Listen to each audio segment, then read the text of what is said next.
A new report into the financial impact of the McMurray fires says some 763 million Cordobas, £527 million, in oil sands production has been lost. The analysis says the blaze has meant the loss of 1.2 million barrels of oil a day over 2 weeks.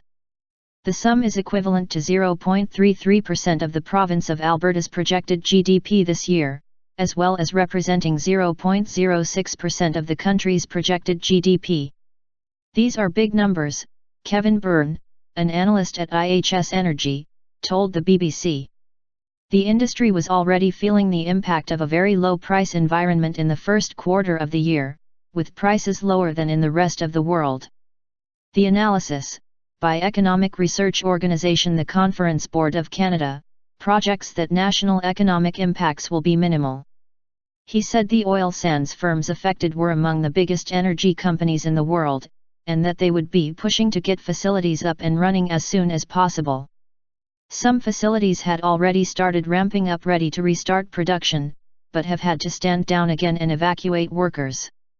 There is rain forecast for this weekend which will hopefully bring an end to this disruption. Mr. Birn added that most of the Canadian sands oil produced was sent to the U.S. Midwest for processing, and that a knock-on effect would be that refineries there would be having to look for alternative sources, which comes with additional costs for them. The fire is now 1,366 square miles, 3,527 kilometers, and conditions are getting more dangerous for firefighters north of Fort McMurray. It is moving east and encroaching the border with Saskatchewan, officials said on Tuesday, and continuing to burn out of control. The Alberta government is taking a second look at plans for re-entry into Fort McMurray, said Alberta Premier Rachel Notley. "We're not going to have people going back until we know it's safe," she said.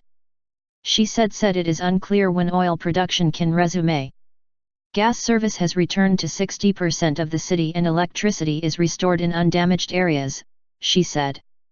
Workers who were sent to Fort McMurray to begin working on the hospital have now been evacuated.